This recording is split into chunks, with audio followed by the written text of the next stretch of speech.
Title: The War Room Within. The Quiet Destruction. Jason didn't look like someone falling apart. At least not from the outside. He managed a construction crew, drove a clean truck, made it to church 2 out of 4 Sundays. But behind the scenes, his soul was bleeding slowly. It started with small compromises. One extra drink to unwind. A second glance. A private search window. A short temper he could justify until it started costing him people. Relationships shriveled. His Bible stayed shut. His phone filled with shortcuts and secrets.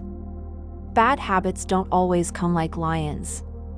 Sometimes they come like gravity, quiet, constant, unnoticed, until you're buried. One night, after another argument with his wife, he sat in the dark garage. No music. No podcast. Just silence and sawdust. He stared at his hands, calloused and capable, and whispered, "God, is this all I'm gonna be?" And somewhere inside, he heard, "You shall conquer them and utterly destroy them."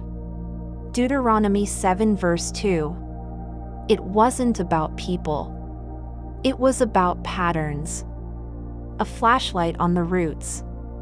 Jason met an older man named Cal at a men's group. Quiet guy. Lived through the 60s. Talked slow, but every word landed like a hammer. "I used to drink away my family," Cal said one evening. "Now I pray over them." Jason scoffed. "What changed?" Cal looked him dead in the eye. "I stopped defending the weeds I was watering."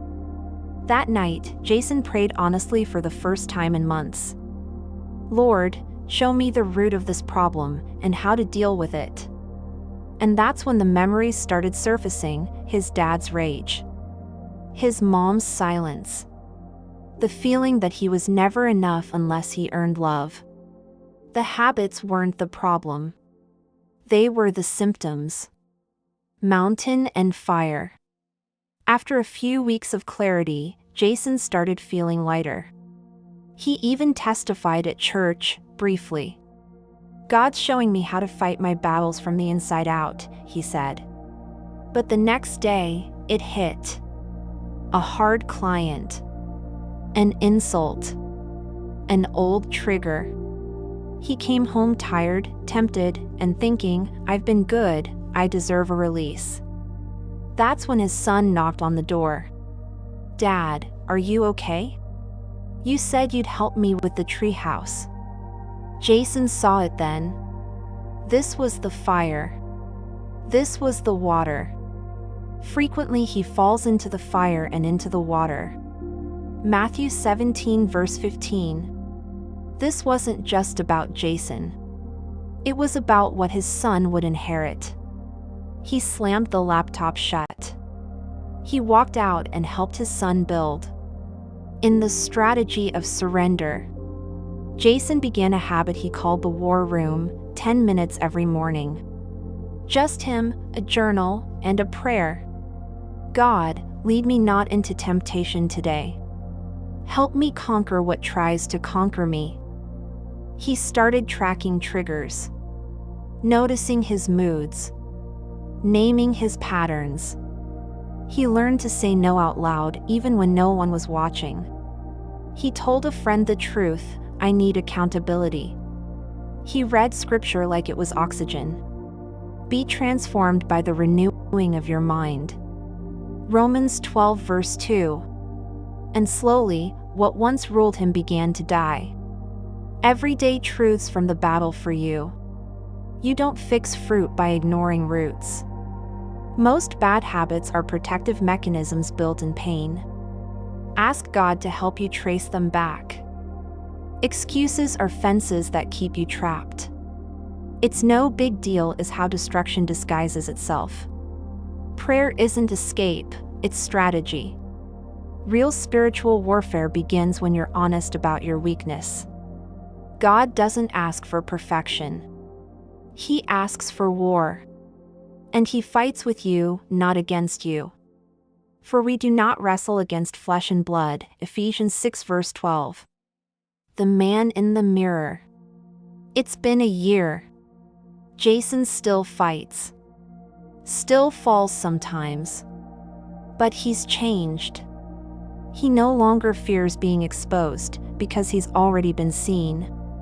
He no longer serves impulse because he walks with intention. His son now leads grace at the dinner table. His wife smiles again, real, not rehearsed. And every day, Jason ends with the same sentence written in his journal. You shall conquer them. Because he finally believes it. Takeaway for you today. You're not stuck because you're broken. You're stuck because you've let comfort convince you that change is too costly. But Jesus didn't die to make you comfortable. He died to make you free. So ask yourself right now, what am I feeding that should be starving? What am I excusing that's really enslaving me? And what if today was the day I stopped negotiating and started conquering? Because freedom isn't just possible. It's promised. If the Son sets you free, you will be free indeed.